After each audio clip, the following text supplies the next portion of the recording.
Welcome to the Side Hustle to Small Business podcast powered by Hiscox. I'm your host, Sanjay Parekh. Throughout my career, I've had side hustles, some of which have turned into real businesses. But first and foremost, I'm a serial technology entrepreneur. In the creator space, we hear plenty of advice on how to hustle harder and why you can sleep when you're dead. On this show, we ask new questions in hopes of getting new answers. Questions like, how can small businesses work smarter? How do you achieve balance between work and family? How can we redefine success in our businesses so that we don't burn out after year 3? Every week, I sit down with business founders at various stages of their side hustle to small business journey. These entrepreneurs are pushing the envelope while keeping their values. Keep listening for conversation, context, and camaraderie.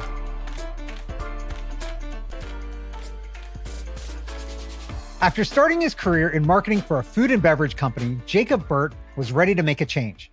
In 2018, he founded his creative media company, Burt. Based in Raleigh, North Carolina, Burt works with their clients to build and manage their media presence across social media, email, and paid advertising. Here today to share his business story is Jacob Burt. Jeb, welcome to the show. Thanks, Sanjay. Pumped to be here. So I'm excited to have you on. But before we get into the things that got you where you are right now, give us a little bit about your background. Give us like 30 minutes, a minute on kind of what got you to the point that you're at right now. Yeah, for sure. So I think for me, I just take it back to when I started my my journey at NC State University. Was at that school completely lost on what I wanted to do when I grew up because everyone had been asking me that for years. And I was like, well, let me just go do a very general program to see what that looks like. I bounced around. I was doing textiles, thinking about engineering, looking at all the different schools at NC State, and then finally stumbled on a study abroad trip to China through the business school. And on that trip, met one of my best friends to this day, Gabriel Gonzalez. And he was like, man, you got to join this entrepreneurship program at State. We have this entrepreneurship clinic. We're working with businesses. You'd love it. I was kind of playing with this app idea with some of my friends.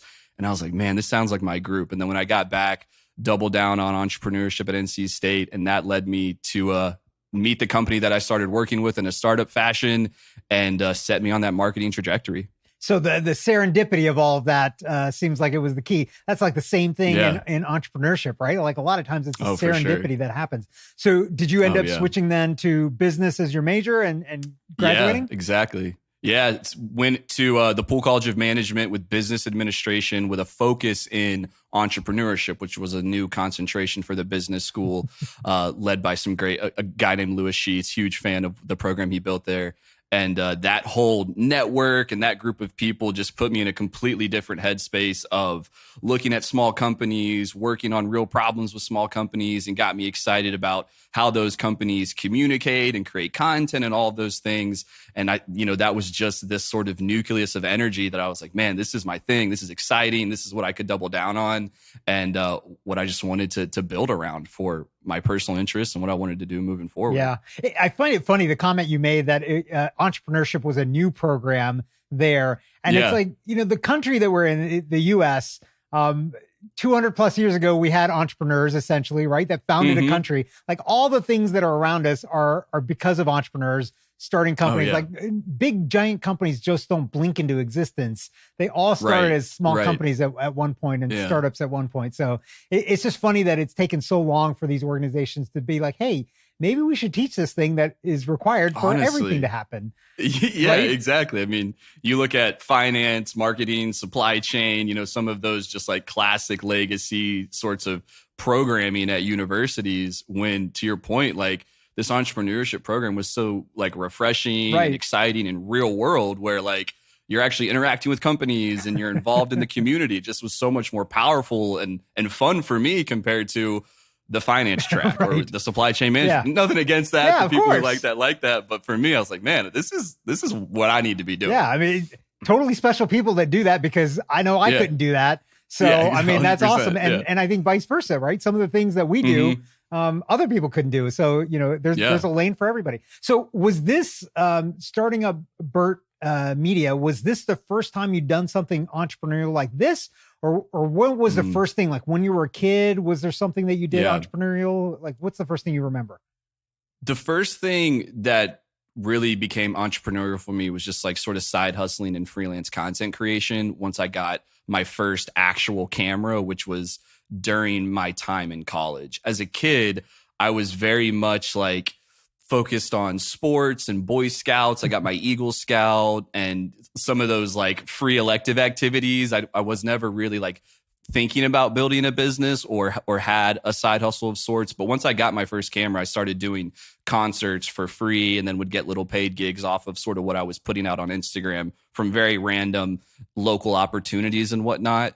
So that sort of festival concert content creation was my first thing that probably helped me start building that skill set of like, oh, I know how to use this camera now. I'm creating some work to show that I know how to use this, and was getting some very random onesie twosie things as I was working at this startup that I met through the entrepreneurship program and was working with full time, basically doing all things digital with them. Yeah.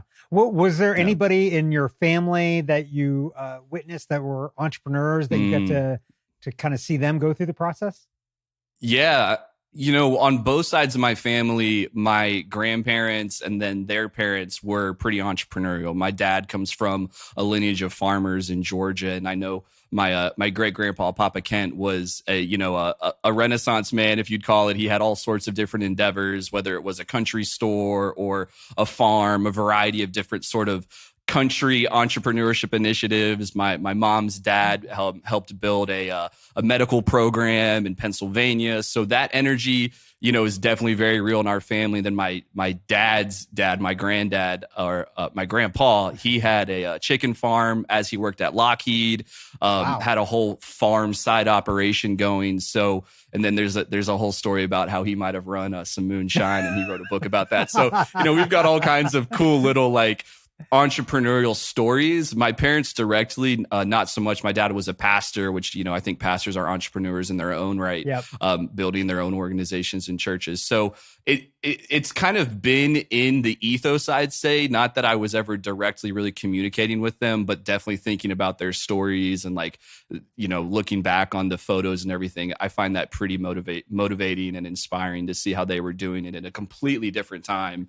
Not in the digital side at all, but still finding ways to create value for their community and build something alongside of what their main career might have been. Yeah. I got to say, being a farmer sounds like probably one of the hardest ways of being an entrepreneur. Oh my gosh. Because it's, sun up to sundown and just. It's a thankless thing, man. Man, it is a tough business to be in. So I'm sure there's great stories there, and then the moonshine part of it too. That's a whole nother layer of having to hustle and get things done. For sure. Yeah. So when you were you were in kind of the food and beverage world, and That's then you kind of exited to start doing your own thing. Like why did you think about doing that? Like what motivated you to make that move?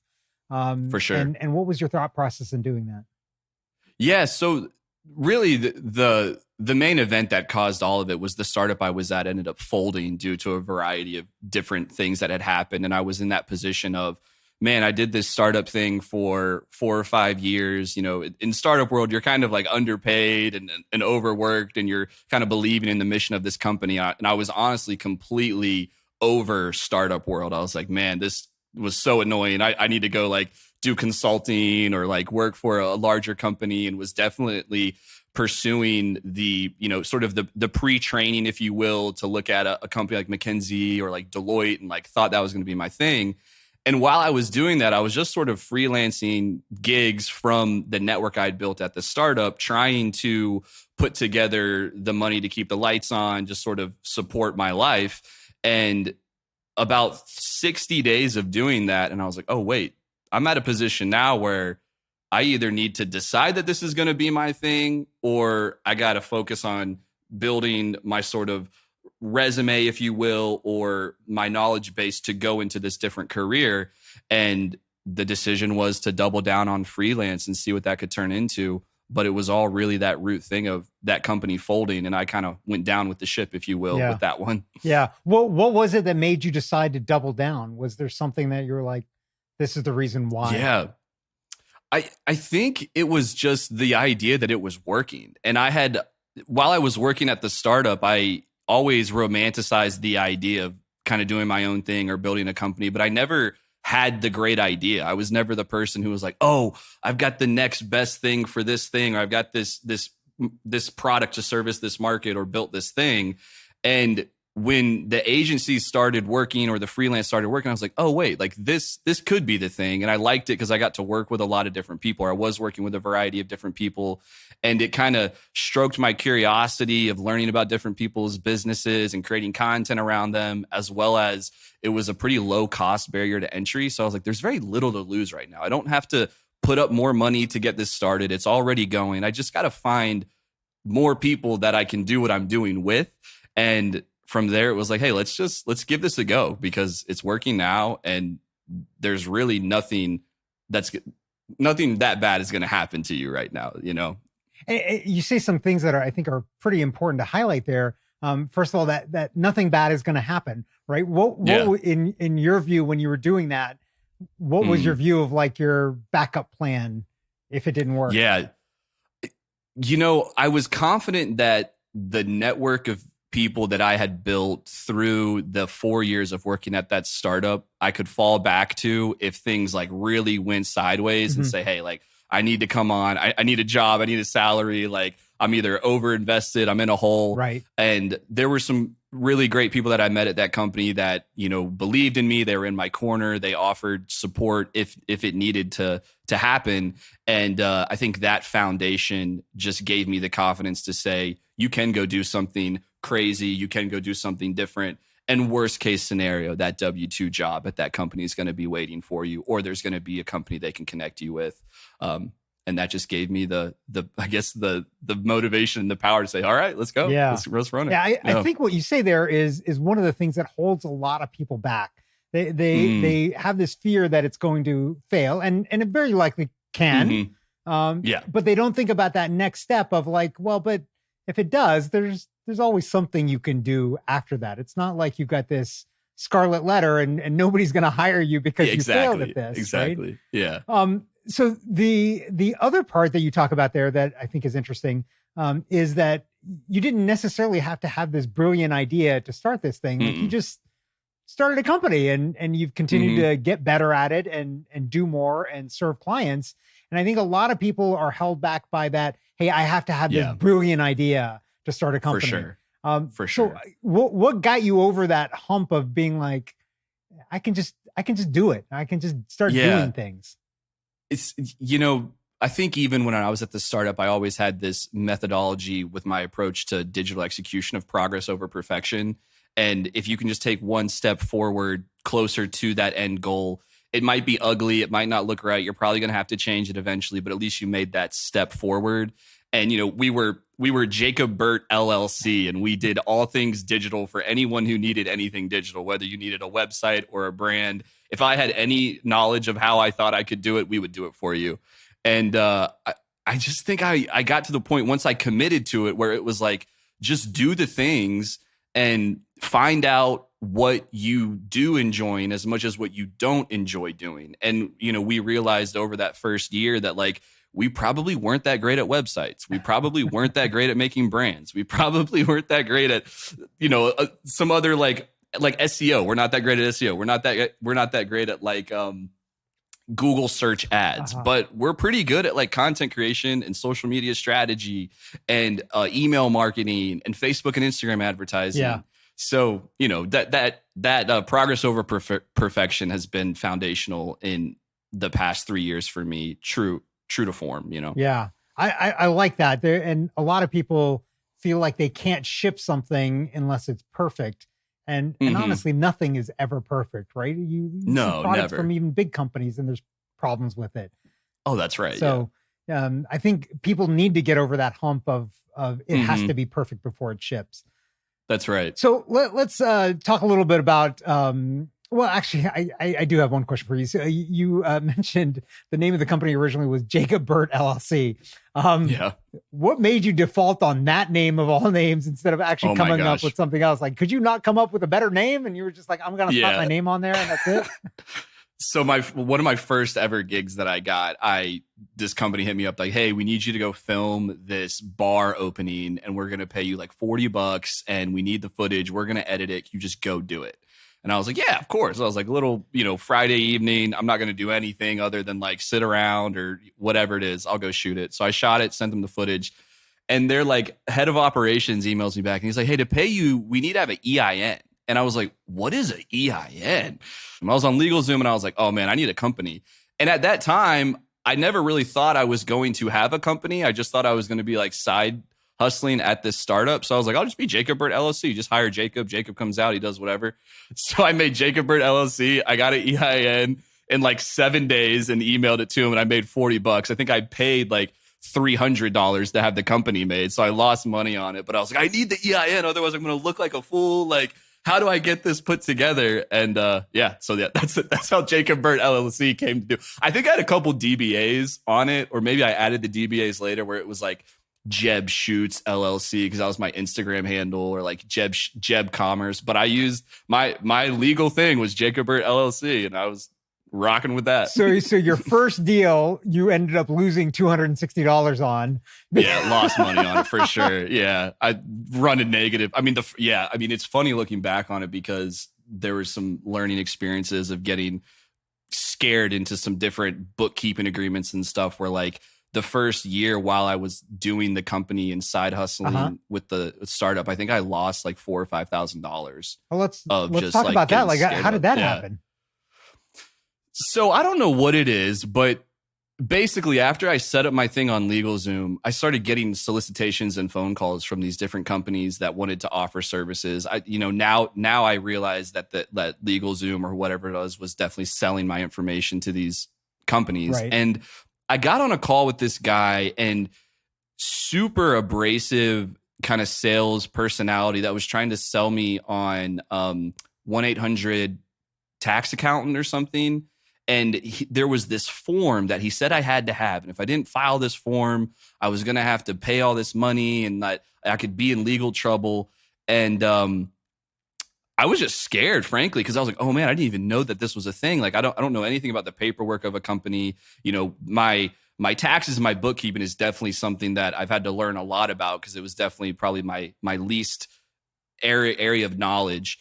And I got looped into this like $3,000 for a year. It was quite expensive, but I had some money in my savings and I was like, okay, if I got to do this to like lay the foundation, I'm going to do it because I don't want to get in trouble with the government. Right. And that was a horrible decision. Yeah. And it was through some really shady sales tactics that I got put into that agreement. And looking back on it, that was, didn't really like hurt me in a sense of like I'm doing fine and things are great today, but it was really scary and kind of an emotional decision at the time for sure. I mean, it's very fortunate that it's worked out for you and it's fine that decision. But these shady tactics that happen, it's bad because there's a lot of people that it probably doesn't work out well for, and this might be the tipping point that causes them to have to fold something like this. So it is definitely a bit of a scourge on early stage entrepreneurs, and we should all fight against that kind of thing because it prevents us from growing and expanding as a society. So, so I'll get off my soapbox on that. Let's switch gears a little bit and talk about how do you like manage all of this stuff with life as well. So you've got a business, you're running it, you've got a bunch of people working with you. So there's a lot of things. You got clients. How do you balance that with, getting enough sleep and getting exercise and setting boundaries? Like, how do you manage all of that stuff? Yeah. So I'll try to keep this relatively short. I have a lot of thoughts on it. The first one is like getting help when you need help because it helps free up your time. So don't be afraid to look for contract help, even if it's 5 hours, even if it's 7 hours a week. You can find someone Upwork. You can find a virtual assistant to help just free up some of the minutia of the things that you're doing. I think that's one. Two is like project management off the jump is so important so that you can space out projects over time and just take bites out of it each day. We use Asana. I'm very intrigued by Notion right now. That's been huge. And then like just calendar management, like start living off of your Google Calendar, make appointments with your partner, make appointments with yourself to go work out, like just really be deliberate in living off of the calendar. I know some people resist the idea that they live off of the calendar, but for me, personal professional, relationship, everything goes on there. And it's just a breath of fresh air when I can pull up my Google Calendar and I see my week. Because if I can see my week and I can see my events, I can conquer my week. And I really believe in that. So yeah, those are the three quick buckets right off the jump that I think are like a priority to making things really work for you. How did you figure out that you needed to get all of your like personal stuff in the calendar too? Like, was there an issue in the past and that got you to this point? You know, it really came from my time at school where I really felt like I was trying to just build a resume of experiences and things. And I was trying to do a lot of stuff like I had my school schedule, then I had my work schedule where I was probably doing like 25 to 30 hours a week of work for this startup. And then I had the entrepreneurship clinic, which was sort of like freelance work and like different sort of networking events and stuff. And honestly, it was just a ton of my time that I needed to understand where it was going. And if I didn't want to like forget about this networking event or, you know, not go to the grocery stores that I had to visit to check on stock with, like I just had to really time block stuff. And even like trips with friends, like I just totally would forget about stuff because I was just cramming my weeks trying to build this body of experience and whatever that would be in the future for me. So school hit it. And then as the company was growing, just trying to have a healthy relationship with my girlfriend, as well as just understanding, you know, what are my family trips that are going on in the future? Like just being able to not drop the ball on anything is where the calendar became really important to me. Yeah. Do you just use like just a plain Google Calendar? Do other people plain Google Calendar? Okay. Yeah. Do you have other people that have access to it, or is it just you, or how do you manage it? My team has access to my calendars. They can always see where I am. You know, we're a very like transparent and open culture and type of workplace. So that hasn't been like an issue or anything. I know some people have hesitations about that. And then my girlfriend and I, you know, she'll send me invites for trips we're going on, or like if we have dinner reservations, you know, I'll send out a calendar invite for that. That's been kind of a funny thing for us because now it's always like, did you send me a calendar invite? You know, we got to get it on the calendar. If it's on the calendar, it'll happen. So we'll send them back and forth. But yeah, it was just simple for me to like just execute on the Google Calendar and keep that really front and center for how I'm planning my time. Yeah. That's quite funny. We've just recently started doing this ourselves in our own family. And we don't have any jokes about it yet, but it's been nice because your kids will be sending you the calendar invites. Yeah. They know to send, like, if they need to make sure that I'm there and like my time gets blocked. That's and I'm great. Not recording or doing something like that. Like, you need to get it on my calendar because otherwise it's not going to happen. Yeah. I mean, I can only imagine in the future as like, you know, people are growing up with devices and like, we're just so much, we live in this digital society that like, that whole planning thing is going to be just as much of a kid-driven initiative as a parents-driven initiative. Yeah. You know? Let's kind of keep going down this thread a little bit. Talking about kind of technology, apps, and systems that you use. For sure. Like, what are the other things that you use to help sure that, you know, make sure you don't drop the ball on anything or that you manage your project properly? Like, what are the things that you could absolutely not live without? Yeah, I mean, I think there's four. There's Slack, there's Asana, there's Google Drive, and then there's essentially, I guess it's bigger, but it's just like the Google network, if you will, of Google Sheets and Google Docs and Slides. Canva, I should probably throw in there because we rely on that pretty heavily. But anyways, like the general implementation of those is like we have that quick communication with the team, which is essential for our type of business. Digital moves fast, as well as with our clients. We set up chats with them if they're on a retainer basis with us. So we're one step away from our people. And then Asana is where we live and die. You know, if it's not on Asana, it's not going to get done, is what we say. So we meet and we focus on, does Asana have everything? How are the Asana projects moving? What do our timelines look like? We meet on that twice a week to make sure that we're staying on track. And then everything being shareable on Google makes it so that our team can collaborate on it in real time. You know, nothing gets lost because it's on a hard drive over here at someone's house. We back up everything online. So that's been essential for our speed of business as well as like efficacy of our engagements for sure. Your team that you work with at Burt, it's all remote. Do you have an office? Yeah, that's right. There is no office. There is no office. We started really like building the team in COVID. So it's kind of all we've known, and all of our content production happens on site with our clients. We go to them usually, or we'll book out a studio space. So, and I really did want to build a business that led to a lifestyle that I enjoyed, and being able to be remote and being able to work on the road are things that I really value personally. And I think our team does too. So we're big advocates of, hey, you can do the work anywhere as long as the work gets done and as long as it's being tracked. Yeah. Who's the furthest flung employee or worker from you? The Philippines. Oh, wow. We've tapped into a VA network out there that's been super helpful for a lot of our execution assignments. How is managing the time zone difference between you and the Philippines?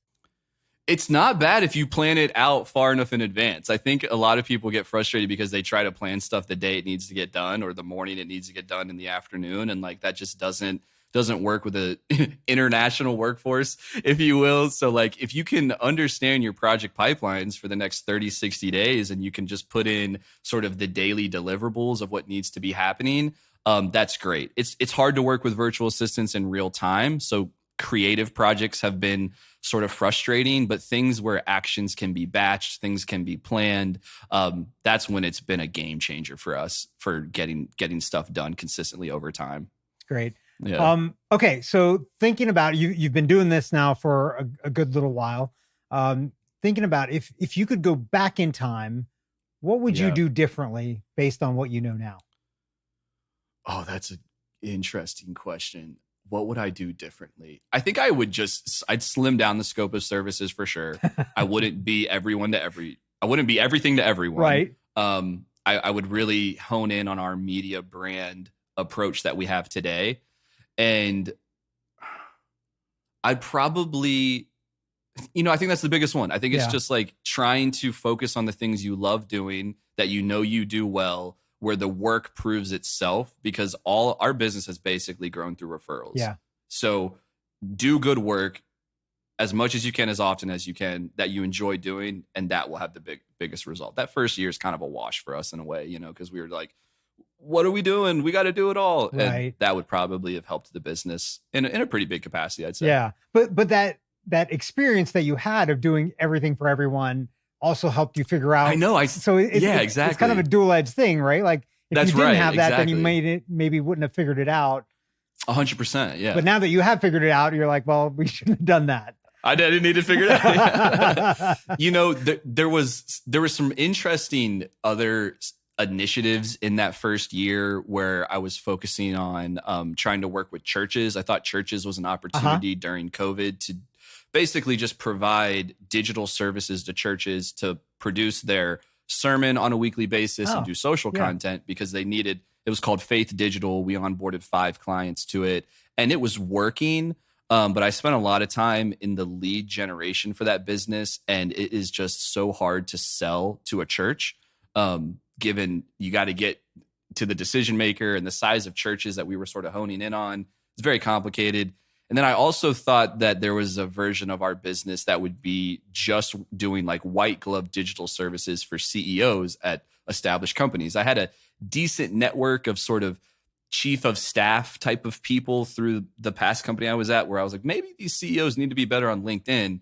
And I spent a lot of time exploring those 2 business avenues, and basically kind of got dead-ended on the white glove CEO service, and then just kind of burnt a lot of lead generation time on the Faith Digital side. So it's all part of the learnings and like trying to figure out what this agency media company would have been or could have been, all in that first year of exploring, What would you tell somebody that's thinking about taking the leap and, starting a side hustle or taking their side hustle into a full-time business? It goes back to just that idea of like, what do you really have to lose at the end of the day? I mean, I know that looks a lot different for people in different stages of life. If it's someone, I speak to a lot of like high schoolers and a lot of college kids, and even I've been speaking to some middle school classes recently. And I urge them all to like, just try something alongside of what you're doing when you're young, because your risk is so much lower than once you've become a parent or once you've added more obligations onto your onto you, whether it's payments for a car or whatever it may be. Like when your risk profile is super low, just try, taste, test, and explore. And for someone who's willing or is thinking about making that leap, I think that's the first thing to look at. And the other one is the version of you 5 or 10 years from now going to be really pissed that you didn't try anything different for the last 5 or 10 years? I mean, that's what motivates me to make a lot of my decisions. Is the 30-year-old Jacob going to be happy about what the 28-year-old Jacob decided to do? And I love this quote from Matthew McConaughey, where his hero is himself in 7 years. You never should be your hero, but you should strive to be your hero. And I just love that idea of like, is my future self going to be stoked about what myself today did? Are they going to be happy about it? Are they going to be proud of it? And I think that would just give a lot of people the motivation to say like, why am I doing what I'm doing right now? Like, let's go for it. So I love that. I love that. Yeah. Jeb, this has been fantastic. Where can our listeners find and connect with you online? Yeah, so I'd love to connect with as many people as possible on LinkedIn. You can find me there, Jacob Burt, and you'll see Jeb in the parentheses right next to that. And then you can find me on Instagram too, jeb.burt. Those are going to be my main 2 platforms, but definitely follow along with Burt as well. Our Instagram is Burt Made It, and we drop all of our latest content and collaborations and updates there, so you can see a lot of our work too. Awesome. Thanks so much for coming on the show. Yeah, for sure. Thank you for listening to this week's episode of the Side Hustle to Small Business podcast, powered by Hiscox. To learn more about how Hiscox can help protect your small business through intelligent insurance solutions, visit hiscox.com. That's HISCOX.com. And if you have a story you want to hear on this podcast, please visit hiscox.com/share your story. I'm your host, Sanjay Parekh. You can find me on Twitter at Sanjay, that's SANJAY, or on my website at sanjayparekh.com.